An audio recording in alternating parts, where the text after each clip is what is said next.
মোদি মোদি মোদি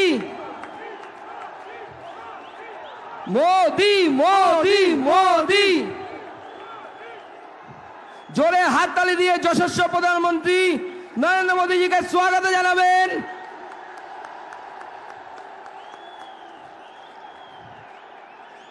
भारत माता की जय, भारत माता की जय, भारत माता की जय, जय श्री राम, जय श्री राम, जय जय श्री राम, जय श्री राम, जय श्री राम, जय श्री राम। मोदी मोदी हाथ ताली दिए, मोदी मोदी मोदी मोदी मोदी मोदी मोदी मोदी मोदी मोदी मोदी।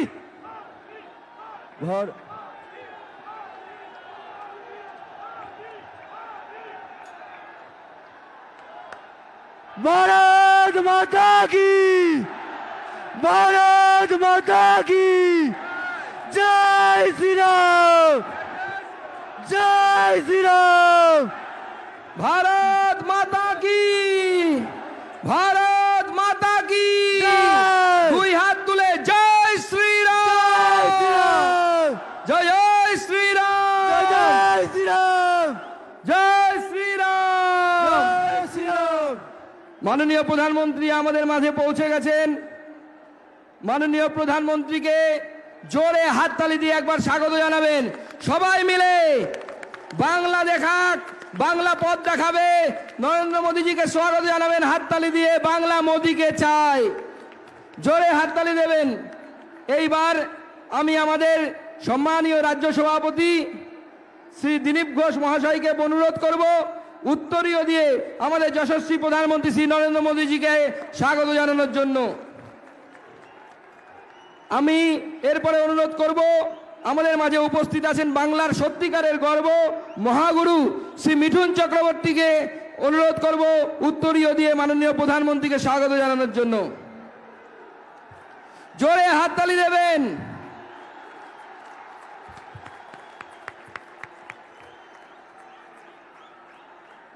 भारत माता की জয়, ভারত মাতা কি, ভারত মাতা কি। जय। এইবার আমরা মূল প্রোগ্রামে চলে যাব। আমাদের আপনাদের সামনে বক্তব্য রাখার জন্য অনুরোধ করব আমাদেরকে সামনে থেকে যিনি নেতৃত্ব দিয়েছেন, যিনি লড়াইয়ের ভাষা শিখিয়েছেন এই বাংলার বিজেপিকে, আমাদের রাজ্য সভাপতি সম্মানীয় শ্রী দিলীপ ঘোষ। দিলীপ তাকে জোরে হাততালি দিয়ে স্বাগত জানাবেন। বন্ধুগণ, আপনারা অনেকক্ষণ ধরে অপেক্ষা করছেন সম্মাননীয় প্রধানমন্ত্রীর ভাষণ শোনার জন্য। আমরা প্রত্যেকদিন ভাষণ দিই, সেই জন্য ভাষণ দিতে আমি আসিনি। আমাদের প্রতি তার যে প্রেম আর ভালোবাসা, মাননীয় প্রধানমন্ত্রী, বিশ্বের সবচেয়ে বড় গণতন্ত্রের প্রধানমন্ত্রী, তাই যখন আমরা তাকে ডাকি তিনি এসে উপস্থিত হয়ে আমাদের আর নেতৃত্ব দেন, আমাদের উৎসাহ বাড়ান। আর একবার এই ব্রিগেডের ঐতিহাসিক র্যালিতে উপস্থিত হয়েছেন। পশ্চিমবাংলার সমস্ত মানুষের তরফ থেকে আমি তাকে স্বাগত জানাচ্ছি, অভিনন্দন জানাচ্ছি, ধন্যবাদ জানাচ্ছি। আমি একটা কথা বলবো, 2 বছর আগে আমরা এখানে উপস্থিত হয়েছিলাম। মাননীয় প্রধানমন্ত্রীর সামনে আমরা শপথ নিয়েছিলাম যে লোকসভাতে 50% আসন জিতিয়ে দেব, 19-এ হাফ আর 21-এ সাফ। আমাদের এই লড়াকু কর্মীরা আপনাদের পরিশ্রমে বাংলার মানুষ আমাদের আশীর্বাদ করে প্রায় অর্ধেক আসন দিয়েছেন। তাই আরেকবার আমি মনে করে দিতে চাইছি, 136 জন কর্মীর প্রাণের বিনিময়ে, হাজার হাজার কর্মী নিজের বাড়ি ছাড়া, ঘর ছাড়া, আত্মীয় স্বজন ছাড়া মিথ্যা কেসে জেলে আছেন, তাদের পরিশ্রমের জন্য। আর আজকেও হাজার হাজার কর্মী বাধার জন্য পৌঁছতে পারেননি, গাড়ি ভেঙে দেওয়া হয়েছে, মারপিট করা হয়েছে। তাদের ইচ্ছা শক্তির জন্য আমি একবার অনুরোধ করব, আগামী এই নির্বাচনে 200 সিট নিয়ে বিজেপি সরকার গড়ার জন্য আপনারা প্রস্তুত আছেন তো? প্রধানমন্ত্রীর সামনে শপথ নেবেন তো? এইবার 200 পার, এইবার বাংলায় বিজেপি সরকার এবং সোনার বাংলা সফল, আমাদের স্বপ্ন সফল হবে এই আশা রেখে আমার বক্তব্য শেষ করে সবাইকে ধন্যবাদ জানাচ্ছি। ভারত মাতা কি জয়। অসংখ্য ধন্যবাদ দিলীপ দাকে। সংক্ষিপ্ত বক্তব্য রাখলেন দিলীপ দা আজকে আমাদের মাঝে। এইবার আমরা সেই ঐতিহাসিক মুহূর্তের সাক্ষী হতে চলেছি। মাননীয় প্রধানমন্ত্রী শ্রী নরেন্দ্র মোদী এই ব্রিগেডের জনসভাকে সম্বোধন করবেন। সকলে জোরে হাততালি দিয়ে ওনাকে স্বাগত জানাবেন। ভারত মাতা কি, ভারত মাতা কি, ভারত মাতা কি।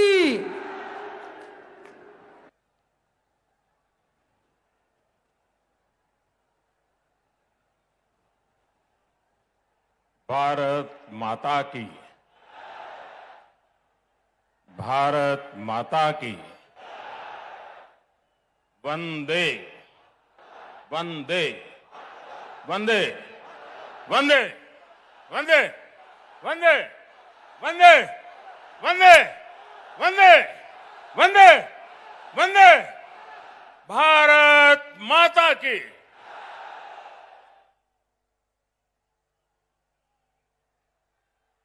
मंच पर विराजमान भारतीय जनता पार्टी के सभी वरिष्ठ नेतागण, पश्चिम बंगाल के, कोलकाता के बहनों और भाइयों को मेरा सादर प्रणाम।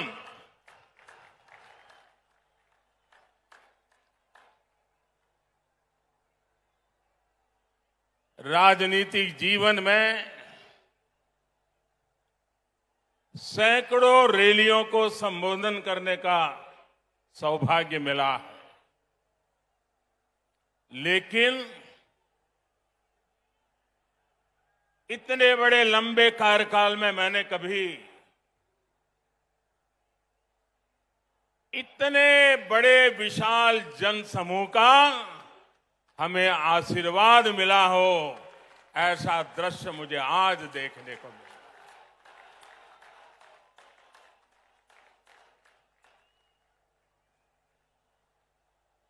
जब मैं हेलीकॉप्टर से देख रहा था, मैदान में तो जगह नजर नहीं आ रही है, लेकिन मैं देख रहा था सारे रास्ते इतने भरे पड़े हैं, लोग भागते हुए इधर की तरफ चल रहे हैं। मैं नहीं मानता हूं कि वो पहुंच पाएंगे। मैं फिर एक बार इतनी बड़ी तादाद में आप आशीर्वाद देने के लिए आए, मैं भारतीय जनता पार्टी के सभी कार्यकर्ताओं की तरफ से आपको सादर फिर से एक बार प्रणाम करता हूं। बंगाल की इस धरती ने हमारे संस्कारों को ऊर्जा दी है। बंगाल की इस धरती ने भारत की आजादी के आंदोलन में नए प्राण फूंके। बंगाल की इस धरती ने ज्ञान विज्ञान में भारत का गौरव बढ़ाया है। बंगाल से निकले महान व्यक्तित्वों ने एक भारत श्रेष्ठ भारत की भावना को सशक्त किया है। बंगाल की इस धरती ने एक विधान, एक निशान, एक प्रधान के लिए बलिदान देने वाले महान सपूत हमें दिया। ऐसी पावन मिट्टी को मैं अनेक अनेक बार नमन करता हूं। साथियों, ये मेरा सौभाग्य है कि आज इस ऐतिहासिक ब्रिगेड ग्राउंड पर मुझे फिर एक बार आपके आशीर्वाद प्राप्त करने का अवसर मिला है।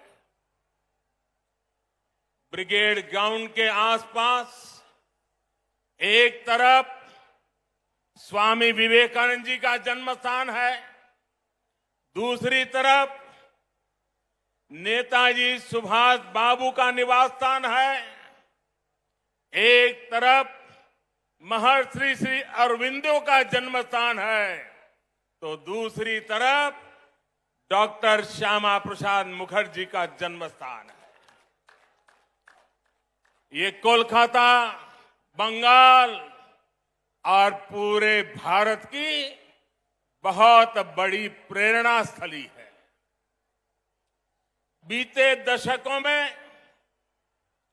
ब्रिगेड ग्राउंड में अनेकों बार ये नारा गूंजा है, ब्रिगेड चलो। सुना है ना, ब्रिगेड चलो। इस ग्राउंड ने अनेक देशभक्तों को देखा है, लेकिन ये ग्राउंड बंगाल के विकास में रोड़ा अटकाने वालों का भी गवाह रहा है। बंगाल की भूमि को 2400 घंटे हड़ताल और बंद में झोंक देने वालों की नीतियां और साजिशें भी इस ग्राउंड ने देखी है। इन लोगों ने बंगाल की इस महान भूमि का जो हाल किया, वो पीढ़ी दर पीढ़ी बंगाल के लोगों ने सहा है, बर्दाश्त किया है। लेकिन ये बंगाल के लोगों की महानता है, ये बंगाल के लोगों की अदम्य इच्छा शक्ति है कि उन्होंने बंगाल में परिवर्तन की उम्मीदों को कभी छोड़ा नहीं। बंगाल के लिए ममता दीदी पर भरोसा किया था, लेकिन दीदी और उनके काडर ने आपका ये भरोसा तोड़ दिया, आपके सपनों को चूर चूर कर दिया।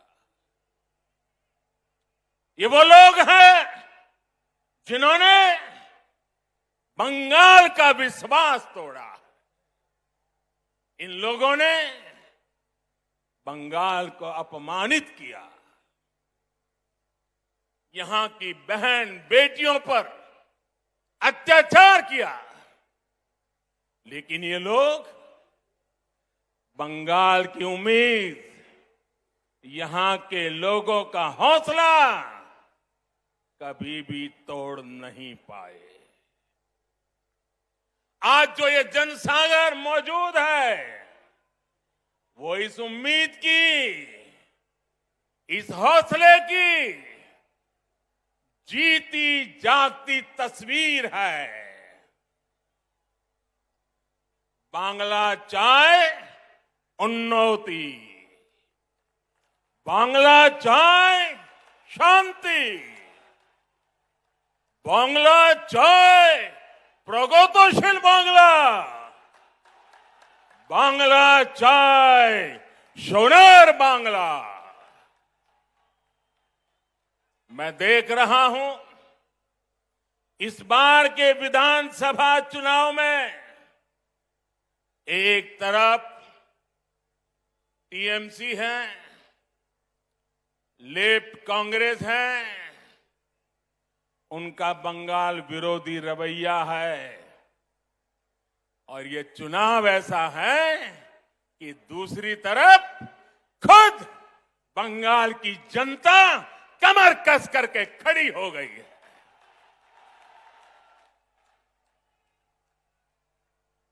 आज भाजपा को आशीर्वाद देने के लिए लाखों लोगों का यहां आना, लाखों लोगों का पूरे प्रदेश भर में निरंतर आशीर्वाद बनाए रखना, सामान्य मानवी हो, बंगाल के बौद्धिक जन हो, कला जगत के लोग हो, सभी अपना प्रेम, अपने आशीर्वाद बरसा रहे हैं। सबके दिल में एक ही इच्छा है, हमारा बंगाल विकास की नई ऊंचाई पर पहुंचे। आज तो हमारे बीच बांग्लार छेले मिठुन चक्रवर्ती जी भी है। उनकी जीवन गाथा संघर्ष और सफलता के अद्भुत उदाहरणों से भरी हुई है। अपनी सफलता का पुण्य वो लोकनाथ बाबा के आशीर्वाद से सामान्य जनों तक पहुंचा रहे हैं। साथियों, आज ब्रिगेड ग्राउंड में आप लोगों की हुंकार, ये हुंकार सुनने के बाद अब किसी को कोई संदेह नहीं रह जाएगा। शायद कुछ लोगों को तो लगता होगा आज 2 मई आ गई है।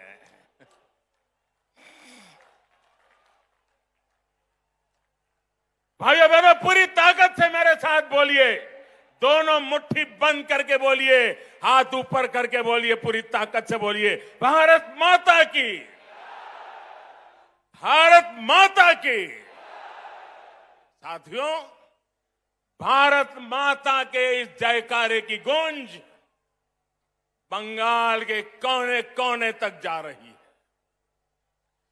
भारत माता के आशीर्वाद से सोनार बांग्ला का संकल्प जरूर सिद्ध होके रहेगा। यहां आया एक एक व्यक्ति, हमारी माताएं, हमारी बहनें, हमारी बेटियां, बंगाल का युवा आज बंगाल में आशोल परिवर्तन के लिए आया है। आशोल परिवर्तन। मैं इस ब्रिगेड ग्राउंड से आपको इस आशोल परिवर्तन का विश्वास दिलाने आया हूं। विश्वास बंगाल के विकास का, विश्वास बंगाल में स्थितियों को बदलने का, विश्वास बंगाल में निवेश बढ़ाने का, उद्योग बढ़ाने का, विश्वास बंगाल के पुनर्निर्माण का, विश्वास बंगाल की संस्कृति और यहां की परंपराओं की रक्षा का। मैं विश्वास दिलाने आया हूं कि आपके लिए, यहां के नौजवानों के लिए, यहां के किसानों के लिए, उद्यमियों के लिए, यहां की बहनों बेटियों के विकास के लिए हम 24 घंटे दिन रात मेहनत से काम करेंगे। हम मेहनत करने में कोई कमी नहीं रखेंगे। हम पल पल आपके लिए जिएंगे। हम पल पल आपके सपनों के लिए जिएंगे। ये विश्वास दिलाने में आया। हम आपकी सेवा करेंगे, आपका आशीर्वाद लेंगे। आपका दिल सिर्फ चुनाव में नहीं, हर पल आपका दिल जीतते रहेंगे। अपने काम के द्वारा, सेवा के द्वारा, समर्पण के द्वारा, परिश्रम के द्वारा। यहां जो भाजपा की सरकार बनेगी, उसकी नीति, उसके निर्णयों में बंगाल के लोगों का हित ये सुप्रीम होगा। बंगाल के लोगों का हित ये सर्वोपरि होगा। यहां जो भाजपा की सरकार बनेगी, आशोल परिवर्तन का मंत्र उसकी प्रेरणा होगा, उसके परिश्रम का आधार होगा।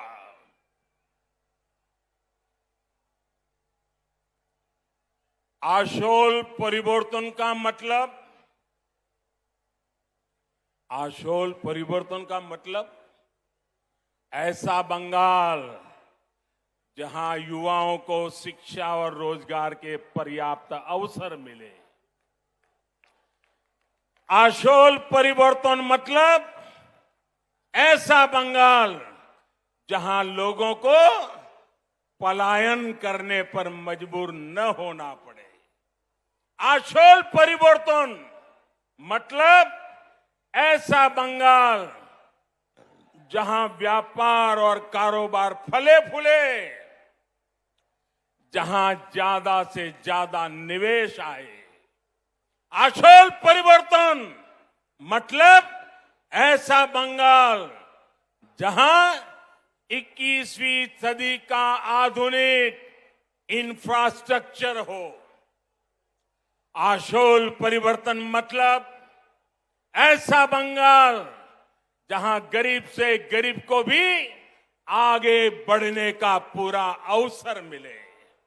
आशोल परिवर्तन मतलब ऐसा बंगाल जहां हर क्षेत्र, हर वर्ग की विकास में बराबर की भागीदारी होगी। उत्तर बंगाल हो या दक्षिण बंगाल हो, पश्चिमांचल हो या जंगल महल, आदिवासी हो या दलित, पिछड़े हो, वंचित हो, शोषित हो या हमारे शरणार्थी भाई बहन, सभी पर एक बराबर ध्यान दिया जाएगा। जहां सबका साथ, सबका विकास, सबका विश्वास शासन का मंत्र होगा।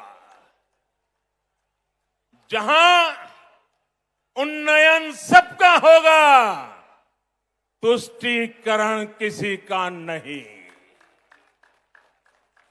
जहां घुसपैठ को रोका जाएगा, घुसपैठियों को रोका जाएगा। साथियों, गुलामी का इतना बड़ा कालखंड भी बंगाल की क्षमता, बंगाल के सामर्थ्य को कम नहीं कर सका था। आजादी के इन 75 वर्षों में बंगाल ने जो खोया है, बंगाल से जो छीना गया है, वो मुझसे ज्यादा आप लोग ज्यादा अच्छी तरह जानते हैं। आज हम इस संकल्प के साथ भी आपके सामने आए हैं कि जो भी बंगाल से छीना गया है, भाइयों बहनों मेरे शब्द लिख रखिए, जो भी बंगाल से छीना गया है उसे वापस लौटाएंगे।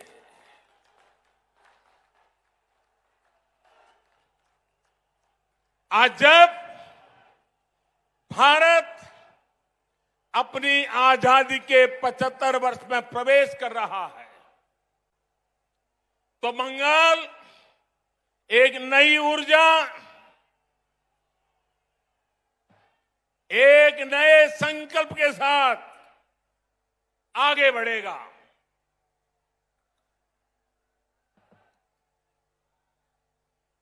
देश की तरह ही बंगाल के विकास के लिए भी अगले 25 साल बहुत अहम है। इन 25 वर्षों की शुरुआत का पहला पड़ाव ये विधानसभा चुनाव है। अगले 5 वर्षों में बंगाल का विकास अगले 25 वर्षों के विकास का आधार बनाएगा। इसलिए इस बार आप सिर्फ बंगाल में सरकार बनाने के लिए वोट नहीं देंगे, लेकिन बंगाल को बनाने के लिए, बंगाल को विकास की नई ऊंचाई पर पहुंचाने के लिए वोट डालेंगे। जब 2047 में 25 साल के बाद देश जब आजादी के 100 साल मनाएगा, तब बंगाल सारे हिंदुस्तान को फिर से एक बार आगे ले जाने वाला बंगाल बन जाएगा। बंगाल में पोर्ट से लेकर के एक्सपोर्ट तक, टी से लेकर टूरिज्म तक, माछ की बात हो या भात की बात, पश्चिम बंगाल की माटी और समंदर में सब कुछ है जो जीवन को बेहतर बनाने के लिए जरूरी है। बस यही नीति साफ नियत के साथ आगे बढ़ने की जरूरत है। यहां बनने वाली भाजपा सरकार, एनडीए सरकार इसी सोच से आगे बढ़ेगी। भाइयों और बहनों, कोलकाता तो सिटी ऑफ जॉय है। कोलकाता के पास समृद्ध अतीत की विरासत भी है और भविष्य की संभावनाएं भी है। ऐसा कोई कारण नहीं है कि कोलकाता के कल्चर को सुरक्षित रखते हुए इसे सिटी ऑफ फ्यूचर न बनाया जा सके। कुछ दिन पहले ही देश के टॉप शहरों की लिस्ट निकली है। ये हर बंगाल वासी की अपेक्षा है कि कोलकाता भी इस लिस्ट में टॉप के शहरों में हो। इसके लिए चाहे कनेक्टिविटी सुधारना हो, नए नए उद्योगों की स्थापना हो, टेक्नोलॉजी का विस्तार करना हो, स्टार्टअप के लिए बेहतर माहौल बनाना हो, हम पूरे कमिटमेंट के साथ काम करेंगे। आपने देखा होगा कोलकाता मेट्रो का विस्तार अब और तेजी से किया जा रहा है। केंद्र की हमारी सरकार ने कोलकाता की धरोहरों को सजाने संवारने के लिए अनेक प्रयास किए हैं।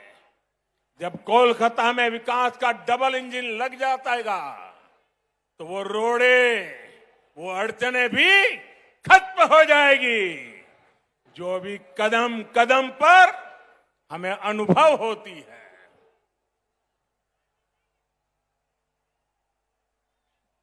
आप अंदाजा लगा सकते हैं कि इनकी कमीशनबाजी की वजह से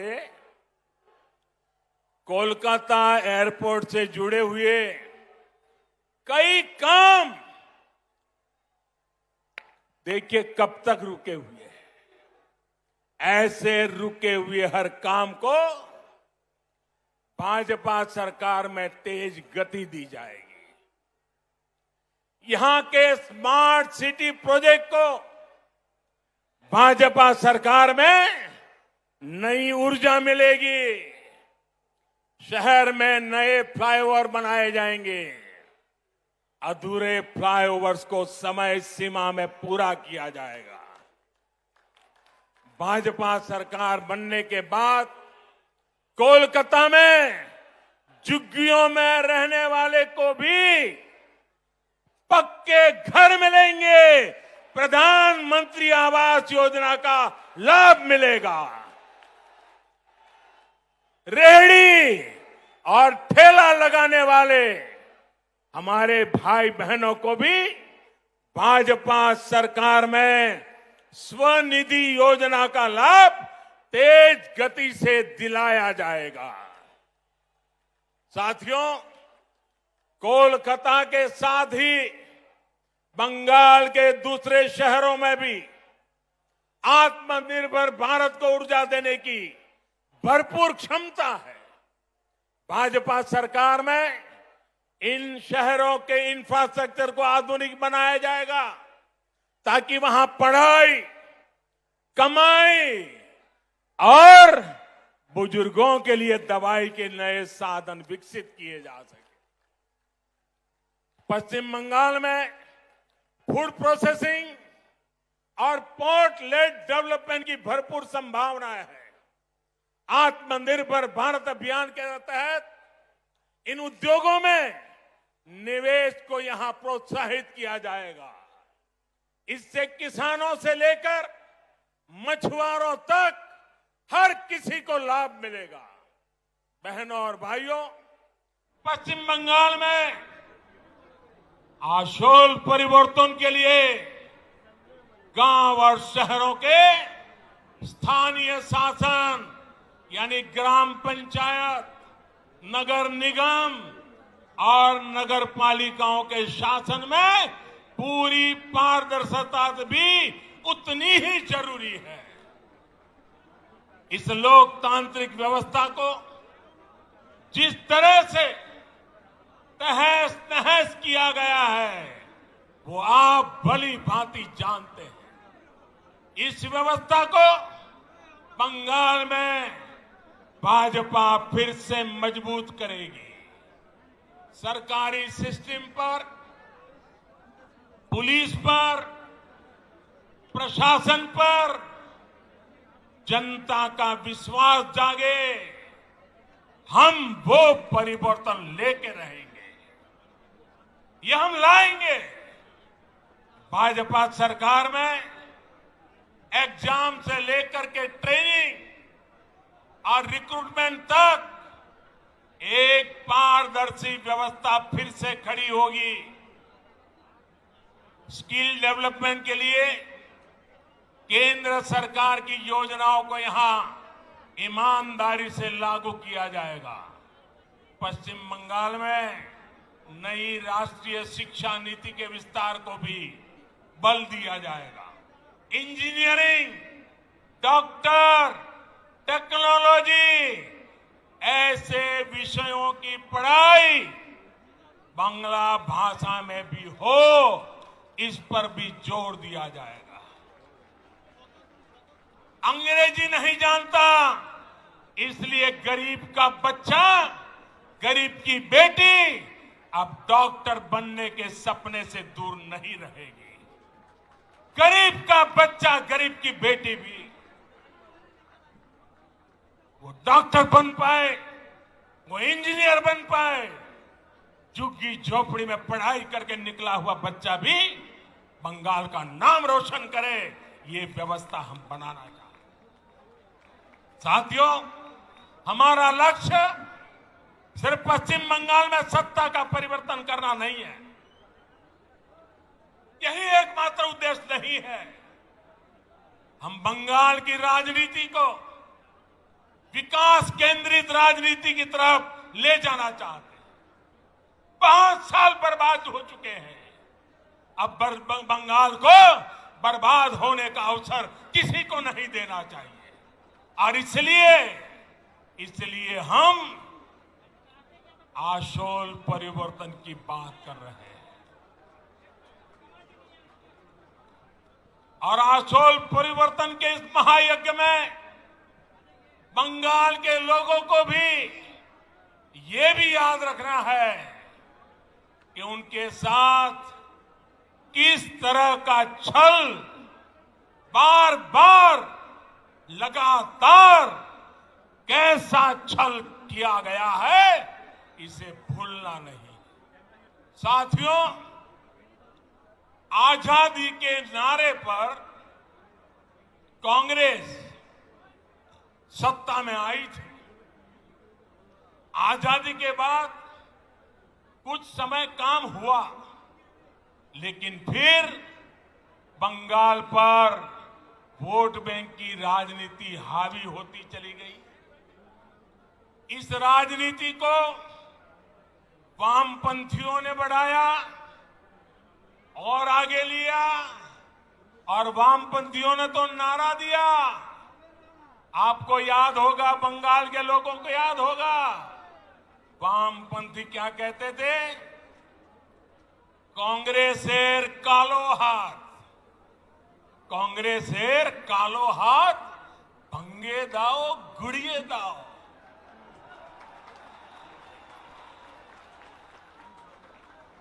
ऐसे ही नारों के दम पर वामपंथी सत्ता में आए, लगभग 3 दशक तक सत्ता संभाली। मैं जरा पूछना चाहता हूं, आज उस काले हाथ का क्या हुआ रे? ये काला हाथ कैसे गोरा हो गया रे? जिस हाथ को वामपंथी तब काला समझते थे, वो आज सफेद कैसे हो गया? जिस हाथ को तोड़ने की बात करते थे, आज उसी का आशीर्वाद लेकर वो चल रहे हैं। साथियों, वामपंथियों के विरुद्ध ममता दीदी ने परिवर्तन का नारा दिया था। पश्चिम बंगाल से मां, माटी, मानुष के लिए काम करने का वादा किया था। आप मुझे बताइए, पिछले 10 साल से यहां की टीएमसी सरकार ने क्या सामान्य बंगाली परिवार के जीवन में वो परिवर्तन आया जिसकी बंगाल की जनता आशा करती थी? आया वो परिवर्तन? वो वादा पूरा किया? जो आपको कहा गया था वो किया गया? क्या किसान के, श्रमिक के, कर्मचारी के जीवन में वो परिवर्तन आया जो वो चाहते थे? आया क्या? क्या गरीब के जीवन में कोई परिवर्तन आया है क्या? गरीब और गरीब हो, ऐसा काम उन्होंने किया है कि नहीं किया है? क्या पश्चिम बंगाल के स्कूलों और अस्पतालों की स्थिति में कोई परिवर्तन आया है? क्या बंगाल के युवाओं के रोजगार की स्थिति में कोई परिवर्तन आया है? क्या बंगाल के औद्योगिकरण में वो परिवर्तन आया जितना उसका सामर्थ्य है? क्या दशकों से चली आ रही खून खराबे की राजनीति में परिवर्तन आया क्या? साथियों, आज बंगाल में मां, माटी, मानुष की क्या स्थिति है, ये आप भली भांति जानते हैं। मां पर गली गली में हमले होते हैं, घर में घुसकर मां पे हमले होते हैं। अभी हाल में जो 80 साल की बूढ़ी मां के साथ हुआ है, जो निर्ममता दिखाई गई है, उसने इन लोगों का क्रूर चेहरा पूरे भारत को दिखा दिया है। बीते 10 साल में बंगाल की शायद ही कोई मां है, शायद ही कोई बेटी है जो किसी न किसी अत्याचार के कारण रोई नहीं है, कोई सवाल न उठा सके। इसलिए ये आंकड़े भी छिपा करके बैठ गए हैं। साथियों, माटी की तो बात करने वालों ने बंगाल का कण कण, बंगाल का तिनका बिचौलियों, कालाबाजारी करने वालों और सिंडिकेट के हवाले कर दिया। आज बंगाल का मानुष परेशान है। वो अपनी आंखों के सामने अपनों का खून बहता देखता है। वो अपनों को अपनी आंखों के सामने लूटते हुए देखता है। वो अपनों को इलाज के अभाव में दम तोड़ते देखता है। वो अवसरों के अभाव में अपनों को पलायन करते देख रहा है। और पूरा बंगाल अब एक स्वर में कह रहा है, एक स्वर में कह रहा है, आर नॉय are neu und neu. Are neu und neu. ये टीएमसी सरकार के कम होते दिनों की उद्घोष है। ये उद्घोष पूरे देश को सुनाना जरूरी है। भाई और बहनों, आप मेरे साथ बोलेंगे? मेरे साथ बोलेंगे? मैं जो कहूंगा वो बोलेंगे? सबके सब लोग बोलेंगे? पूरा हिंदुस्तान सुने इस प्रकार से बोलेंगे? पक्का बोलेंगे? मैं आपके सामने कुछ शब्द बोलूंगा। उन शब्दों से टीएमसी सरकार की सच्चाई सामने आती है। मैं जो शब्द बोलूंगा उसके बाद आपको 2 बार बोलना है, पूरी ताकत से बोलना है। आपको बोलना होगा आर नॉय, आर नॉय। मैं जब बोलूंगा उसके बाद बोलना है, और इसके अंदर आपका गुस्सा, आपका आक्रोश, आपके दिल की आवाज निकलनी चाहिए, जो हिंदुस्तान के कोने कोने में पहुंचनी चाहिए। बोलेंगे? पक्का बोलेंगे? आपको आर नॉय बोलना है, ठीक है? भ्रष्टाचार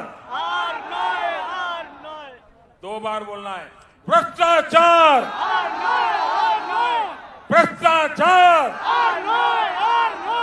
तोलाबाजी, तोलाबाजी, कटमनी, कटमनी, सिंडिकेट, सिंडिकेट, बेरोजगारी, बेरोजगारी, हिंसा, हिंसा, आतंक, आतंक, तुष्टिकरण, तुष्टिकरण, अन्याय, अन्याय।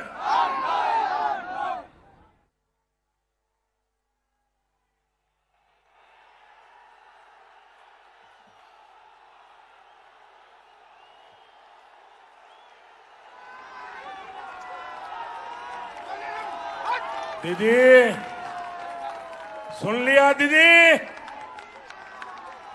ये बंगाली की आवाज है, ये बंगाल की आवाज है दीदी। आज पश्चिम बंगाल के नौजवान, यहां के बेटे बेटियां आपसे एक ही सवाल पूछ रहे हैं।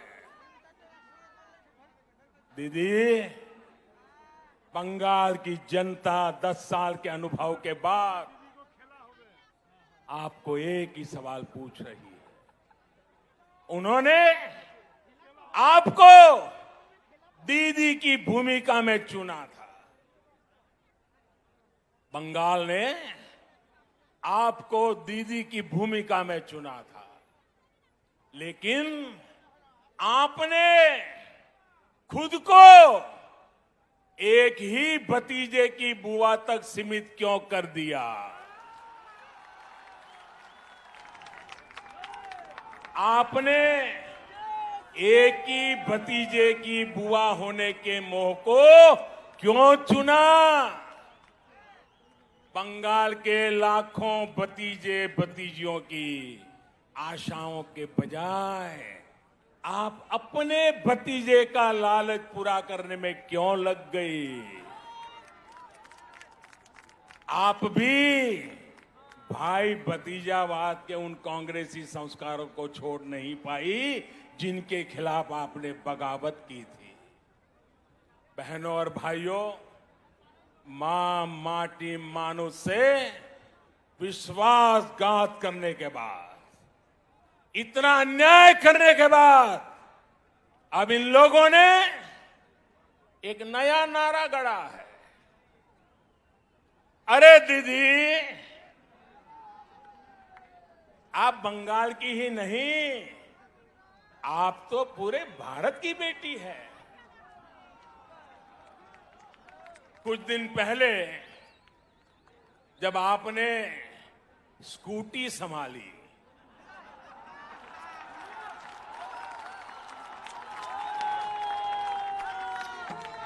सब लोग प्रार्थना करते थे आप सकुशल रहे, आपको चोट न लग जाए। अच्छा हुआ आप गिरी नहीं तो जिस राज्य में वो स्कूटी बनी है उस राज्य को ही अपना दुश्मन बना लेती। अगर स्कूटी साउथ में बनी होती तो साउथ को दुश्मन बना लेती, अगर स्कूटी नॉर्थ में बनी होती तो नॉर्थ को दुश्मन बना लेती। अच्छा हुआ आप ठीक है, तब आप गिरी नहीं। जब आपकी स्कूटी भवानीपुर जाने के बाद बदल नंदीग्राम की तरफ मुड़ गई,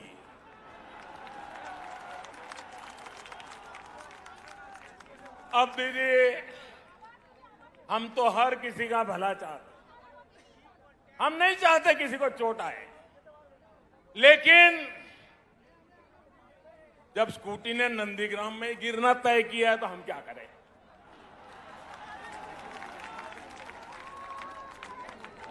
साथियों, ये संयोगी है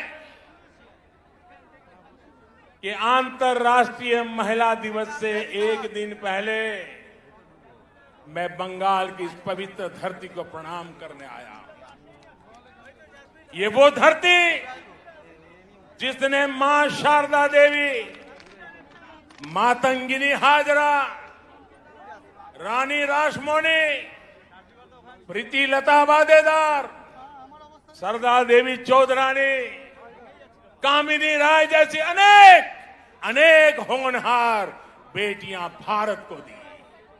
ये मेरा सौभाग्य है कि बीते 6 साल में केंद्र सरकार की हर योजना के केंद्र में हमारी बेटियां रही है, हमारी बहनें रही हैं, हमारी माताएं रही हैं। आज गरीब को अपना पक्का घर भी मालकिन के नाम से ही मिल रहा है। घर घर शौचालय बने, इज्जत घर बने तो बहन बेटियों को ही सम्मान मिला, उनको तकलीफ से मुक्ति मिली। बंगाल में 4 करोड़ से ज्यादा जनधन खाते खोले गए, इसमें आधे से ज्यादा खाते महिलाओं के ही हैं। हमने जब मुद्रा लोन देकर नए अवसर दिए तो इसका भी लाभ लेने वाली 75% महिलाएं ही हैं।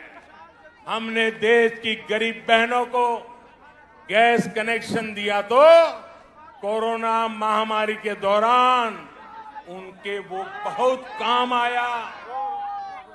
पश्चिम बंगाल की लाखों बहनों को कोरोना काल में मुफ्त गैस सिलेंडर दिए गए। साथियों, बहनों को सबसे बड़ी दिक्कत अगर आती है तो वो पानी की है, जल की है। इसलिए 1.5 साल पहले केंद्र सरकार ने हर घर तक नल से जल पहुंचाने का अभियान शुरू किया। मैंने कुछ दिन पहले हुगली में इसका जिक्र किया तो टीएमसी के नेताओं ने कहा कि बंगाल में पानी की कोई कमी नहीं है। मैं गलत विषय उठा रहा हूं। टीएमसी की यही भावना दिखाती है कि उसे बंगाल के गरीबों, बंगाल की महिलाओं, बंगाल के बच्चों की कोई परवाह नहीं है, नहीं उनका कोई लेना देना है। बंगाल में जल जीवन मिशन इसलिए जरूरी है कि यहां आज भी आजादी के 75 साल के बाद एक महिला यहां राज कर रही है, तब आज भी 1.5 करोड़ से ज्यादा घरों में नल से पानी नहीं आता। बंगाल में जल जीवन मिशन इसलिए जरूरी है क्योंकि अनेकों जिलों में आर्सेनिक युक्त पानी बच्चों का जीवन तबाह कर रहा है, सभी को बीमार कर रहा है। क्या गरीब की चिंता करना, गरीब की सेवा करना क्या हमारा कर्तव्य नहीं है? क्या गरीब के भी राजनीति करेंगे? लेकिन अफसोस है साथियों कि देश में टीएमसी सरकार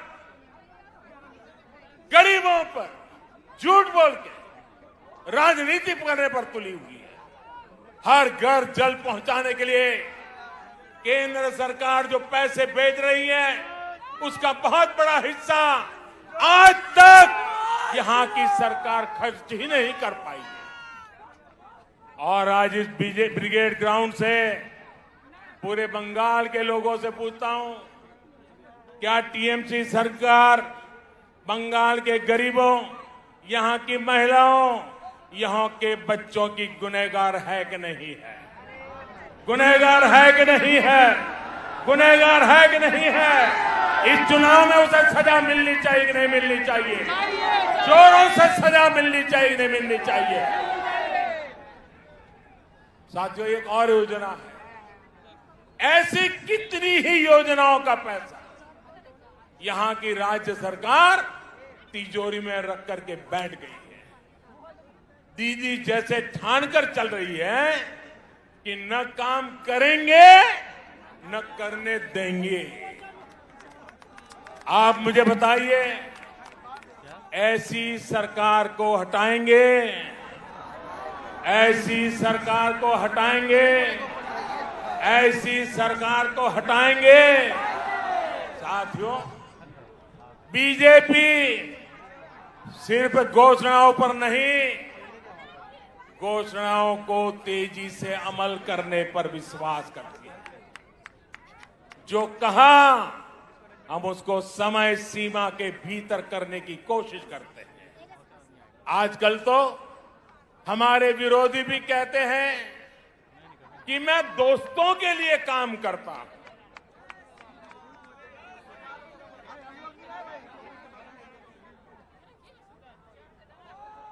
हमें कहा जाता है कि मोदी अपने दोस्तों के लिए काम करता है। हम सब जानते हैं, बचपन में हम जहां पले बड़े होते हैं, जिनके बीच में खेले होते हैं, जिनके साथ पढ़े होते हैं, वो हमारे पक्के दोस्त होते हैं, जीवन भर के पक्के दोस्त होते हैं। मैं भी गरीबी में पला बड़ा और इसलिए उनका दुख दर्द क्या है, चाहे वो हिंदुस्तान के किसी भी कोने में क्यों न हो, क्योंकि वो मेरे दोस्त हैं, मैं उसे भली भांति अनुभव कर सकता हूं। मुझे इसके लिए किताब नहीं पढ़नी पड़ती है, न कोई वीडियो देखना पड़ता है, न कोई तस्वीर देखनी पड़ती है, क्योंकि मैं इसे अनुभव करता हूं। और इसलिए मैं दोस्तों के लिए काम करता हूं और मैं दोस्तों के लिए ही काम करूंगा। भाइयों बहनों, मैं बंगाल के अपने दोस्तों के लिए काम कर रहा हूं। मैंने अपने दोस्तों को बंगाल में लगभग 90 लाख गैस कनेक्शन दिए हैं। मैंने अंधेरे में जी रहे अपने बंगाल के 7 लाख से अधिक दोस्तों को मुफ्त बिजली कनेक्शन दिया है। मैंने अपने दोस्तों के लिए बंगाल में 60 लाख से ज्यादा शौचालय, इज्जत घर बनवाए हैं। मैंने अपने दोस्तों के लिए बंगाल में 32 लाख से अधिक पक्के घर स्वीकृत किए हैं। दलित हो, पिछड़े हो, पीड़ित हो, शोषित हो, वंचित हो, सभी दोस्तों को इन योजनाओं का लाभ मिला है। और साथियों, बंगाल के चाय वाले, यहां के टी गार्डन में काम करने वाले, ये हमारे भाई बहन तो मेरे विशेष दोस्त हैं, क्योंकि मेरा चाय से जरा अलग ही नाता है। मेरे ऐसे कामों से उनकी भी अनेक परेशानियां कम हो रही हैं। हमारी सरकार के प्रयासों से मेरे इन चाय वाले दोस्तों को सोशल सिक्योरिटी स्कीम का भी लाभ मिलना तय हुआ है। किसी बीमारी की स्थिति में काम रुकने पर या फिर गर्भावस्था के दौरान महिला कर्मचारियों को दिक्कत न हो, इस पर जोर दिया जा रहा है। इस साल के बजट में मेरे इन चाय वाले दोस्तों के लिए 1000 करोड़ रुपए की विशेष योजना का ऐलान भी किया है, क्योंकि यही मेरे दोस्त हैं। साथियों, कोरोना ने पूरी दुनिया में सबको परेशान किया, लेकिन मेरे ये गरीब ही दोस्त थे जो ज्यादा परेशान हुए। जब कोरोना आया तो मैंने अपने हर दोस्त को मुफ्त में राशन दिया, मुफ्त में गैस सिलेंडर दिया, करोड़ों रुपए बैंक खाते में जमा करवाए। दुनिया में कोरोना वैक्सीन इतनी महंगी है, लेकिन मैंने अपने दोस्तों के लिए सरकारी अस्पताल में मुफ्त में टीका लगाने का प्रबंध कर दिया। बहनों और भाइयों,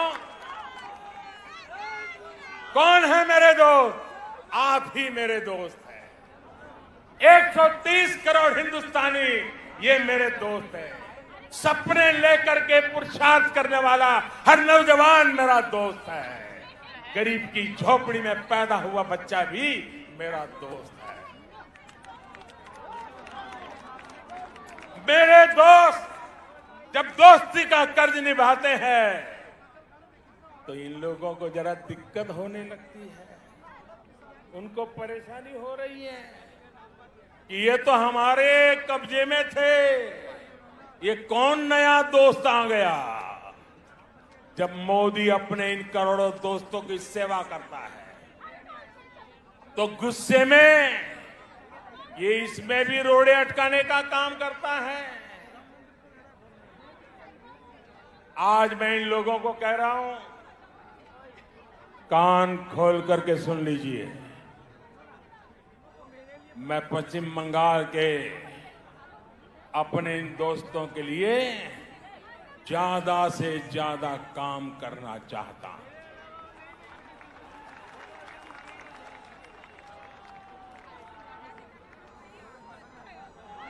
बंगाल सरकार रोक रही है, लेकिन मैं बंगाल के लाखों किसान दोस्तों के बैंक खाते में हजारों करोड़ रुपए सीधे जमा करना चाहता हूं।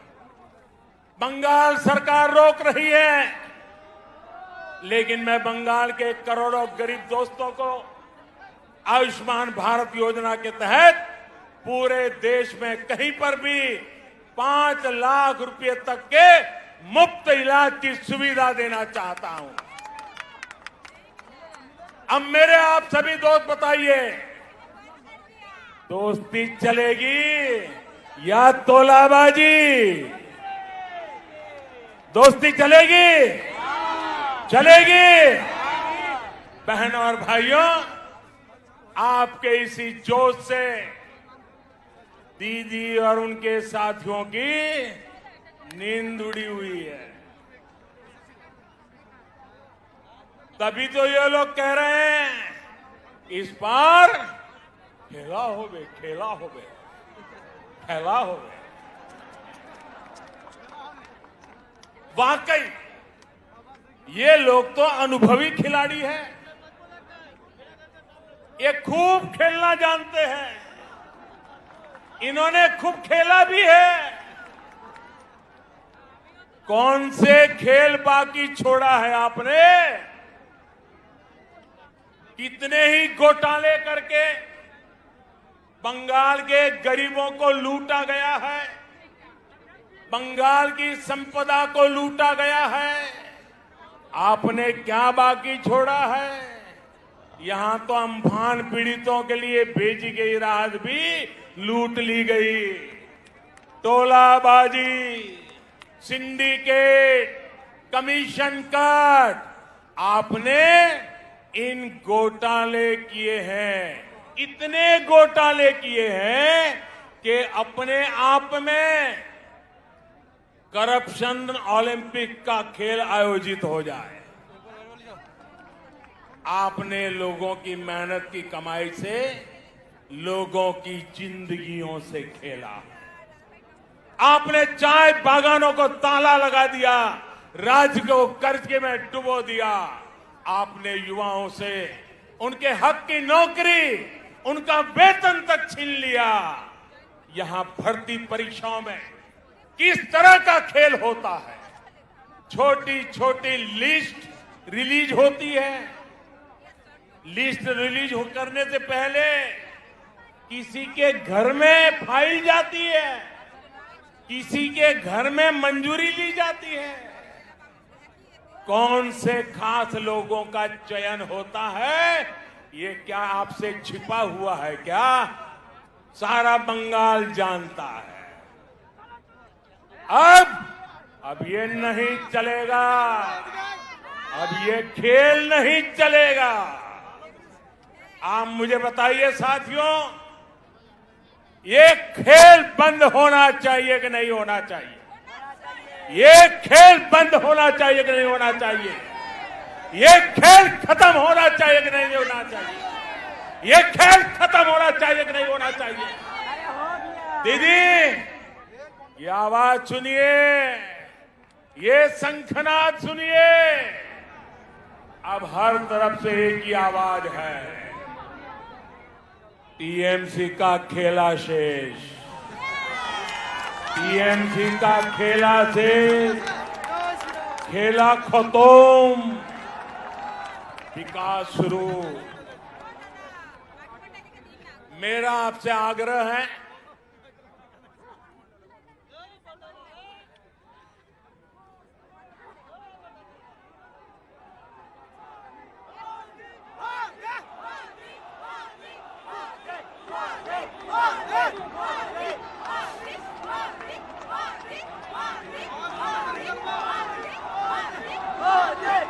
मेरा बंगाल के हर मतदाता से आग्रह है, मेरा आप सभी साथियों से आग्रह है, भय पाবেন না,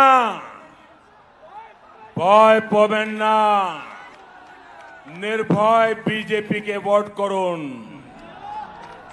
কুশাসনের বিরুদ্ধে ভোট করুন, বাংলাকে ভয় মুক্ত করুন। বাংলা উন্নতি চায়, উন্নতির জন্য ভোট করুন। বাংলার জয়, ভারতের জয়। साथियों, हमारे यहां शास्त्रों में कहा गया है, क्रोधात् भवति सम्मोह, सम्मोहात् स्मृति विभ्रमः। यानी जब कोई असफलता में, डर में, खीज में गुस्सा करता है तो उस गुस्से से उसका मोह, विचलन और ज्यादा बढ़ जाता है। फिर उसे कंफ्यूजन होता है और कंफ्यूजन में इंसान लगातार गलती करता जाता है, बुरा करता जाता है, बुरा सोचने लग जाता है और अपना ही सब कुछ गंवा देता है। इस गुस्से में मुझे भी क्या क्या कहा जा रहा है, आपको याद होगा मेरे लिए क्या क्या कहा गया है। कभी रावण कहा जा रहा है, कभी दानव कहते हैं, कभी दैत्य, तो कभी गुंडा। दीदी, इतना गुस्सा क्यों?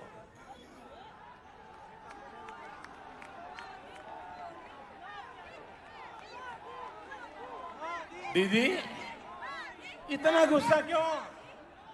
राग केनो दीदी? कोथाए कोथाए घाल दो, ये तो राग केनो दीदी? अगर आज बंगाल में कमल खिल रहा है तो इसका कारण वही कीचड़ है जो आपकी पार्टी ने, आपकी सरकार ने यहां फैलाया। आपने बंगाल को विकास के बजाय बंटवारे की तरफ धकेला, इसलिए यहां कमल खिल रहा है। आपने बंगाल में क्षेत्र और संप्रदाय के नाम पर भेदभाव किया, इसलिए बंगाल में कमल खिल रहा है। आपने लोकतंत्र के नाम पर लूट तंत्र को बढ़ावा दिया, इसलिए बंगाल में कमल खिल रहा है। आपने गरीब को उसके हक से वंचित रखा, इसलिए बंगाल में कमल खिल रहा है। साथियों, दीदी को मैं बरसों से जानता हूं। ये वो दीदी नहीं है जिन्होंने वामपंथ के अत्याचार के विरुद्ध आवाज उठाई थी। दीदी पर अब उनका अपना भी बस नहीं है। दीदी का रिमोट कंट्रोल अब कहीं और है, इसलिए वो ऐसी बातें कर रही है जो बंगाल की मूल सोच के विरुद्ध है, जो बंगाल की परंपरा के विरुद्ध है। बंकिम बाबू, गुरुदेव टैगोर, स्वामी विवेकानंद, नेताजी जैसे महान सपूत जिन्होंने पूरे भारत को दिशा दिखाई, उन्हें टीएमसी की बाहरी सोच से कितना दुख होता होगा। भाजपा के लोगों को बाहरी बोलने वालों से पूछिए और जरा हिम्मत के साथ पूछिए, जरा पूछो तो जिस कांग्रेस पार्टी का नाम ले रहे हो, उस कांग्रेस पार्टी को जन्म किसने दिया था, स्थापना किसने की थी? क्या कांग्रेस पार्टी की स्थापना करने वाला बाहरी था का भीतर ही था? जिस लेफ्ट ने, जिस वाम मार्गियों ने इतने वर्षे तक बंगाल पर राज किया, जिनकी विचारधारा मार्क्स लेनिन माओ पर आधारित है, वो बाहरी है या भीतरी? टीएमसी जो बंगाल की सत्ता में है, ये भी तो उनका मूल गोत्र भी कांग्रेस है, वो कांग्रेस से ही स्वार्थ के कारण निकले हुए लोग हैं। जबकि भारतीय जनता पार्टी की स्थापना के मूल में ही बंगाली चिंतन है। भाजपा वो पार्टी है जिसकी स्थापना की प्रेरणा बंगाल के महान सपूत डॉक्टर श्यामा प्रसाद मुखर्जी की है। भाजपा वो पार्टी है जिसके विचारों में बंगाल की महक है। भाजपा वो पार्टी है जिसके संस्कारों में बंगालों की सुवास है, बंगाल की परंपरा की सुवास है। भाजपा वो पार्टी है जिसके डीएनए में बंगाल का सूत्र है। भाजपा वो पार्टी है जिस पर बंगाल का अधिकार है। भाजपा वो पार्टी है जिस पर बंगाल का कर्ज है। भाजपा ये कर्ज कभी चुका नहीं सकती, लेकिन बंगाल की माटी का तिलक लगाकर उसे विकास की नई ऊंचाई पर पहुंचाना चाहती है। साथियों, देश के सबसे बड़े राज्य से लेकर देश के सबसे छोटे राज्य तक मैं भारतीय जनता पार्टी के माध्यम से आज जनता की हम लोग सेवा कर रहे हैं। कमल के फूल में बंगाल की मिट्टी की खुशबू है, इसलिए ही कहा जा रहा है लोकसभा में टीएमसी हाफ, लोकसभा में टीएमसी हाफ, और इस बार पूरी साथ। इस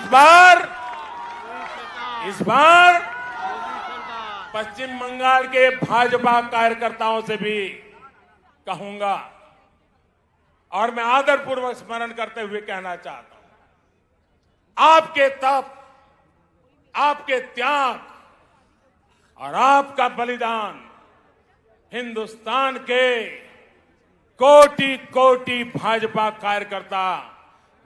कार्यकर्ताओं के परिवारजन उनको प्रेरणा देता है।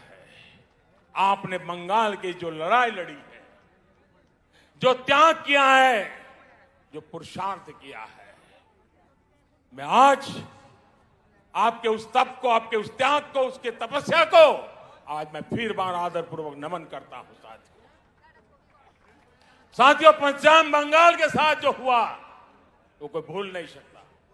भाजपा के हर कार्यकर्ता के परिवार को, पश्चिम बंगाल में अन्याय का शिकार हर व्यक्ति को न्याय दिलाने के लिए हम प्रतिबद्ध हैं। आपके हर प्रयास में मैं आपके साथ हूं। आप पूरे जोश और जुनून के साथ एक एक मतदाता तक पहुंचिए। बंगाल में डर और भय के पुराने दिन अब 2 मई से आगे नहीं चलने वाले हैं। मैं बंगाल के सरकारी कर्मचारियों से भी आग्रह करूंगा, बिना किसी राजनीतिक दल के दबाव में आए काम करिए। देश का संविधान, देश का लोकतंत्र सर्वोपरि है, उसके ऊपर कोई नहीं है। मैं पश्चिम बंगाल के हर वोटर से कहूंगा, लोकसभा चुनाव में आपका मंत्र था चुपचाप कोमल छाप, चुपचाप कोमल छाप। ये इसका कमाल कर दिया था। आपके एक वोट की ताकत आपने कश्मीर से लेकर अयोध्या तक दिखी है। इस बार आपको जोर से छाप, टीएमसी साथ के इरादे से आगे बढ़ना है। ये ब्रिगेड मैदान आज फिर से बंगाल में लोकतंत्र स्थापित करने जा रहा है और आप सभी उस क्षण के साक्षी बनेंगे। अब मैं आपसे फिर से एक बार कुछ बातें बुलवाना चाहता हूं। बोलेंगे? बोलेंगे? ये सारे शब्द बंगाल की इच्छा है। एक एक शब्द बंगाल का संकल्प है। ये आपका भी संकल्प है, ये मेरा भी संकल्प है। मैं जो शब्द बोलूंगा उसके बाद आपको एक सुर में बोलना है। ए बार, क्या बोलना है? ए बार बोलेंगे? ए बार बोलेंगे? पक्का बोलेंगे? আসল পরিবর্তন, আসল পরিবর্তন, আসল পরিবর্তন। চাকরি, চাকরি, महिला सुरक्षा, महिला सुरक्षा, कृषक सुरक्षा, कृषक सुरक्षा, विकास, विकास, सुशासन, सुशासन, Sonar Bangla, Sonar Bangla, BJP, BJP, BJP, BJP. हम सभी का संकल्प जरूर पूरा होगा। इसी विश्वास के साथ आप सभी का एक बार फिर मैं बहुत बहुत आभार व्यक्त करता हूं। दोनों मुट्ठी बंद करके पूरी ताकत से बोलिए मेरे साथ, भारत माता की, भारत माता की, भारत माता की, भारत माता की। वंदे वंदे वंदे वंदे वंदे वंदे वंदे वंदे वंदे वंदे वंदे वंदे वंदे। धन्यवाद।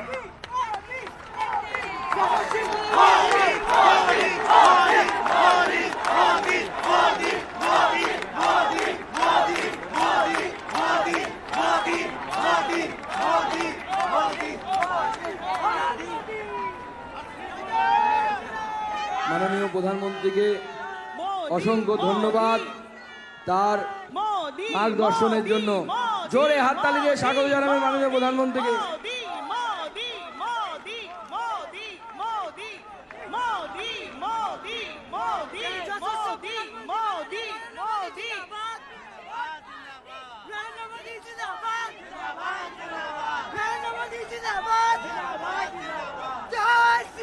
भारत माता की, भारत माता की, भारत माता की जय श्री राम।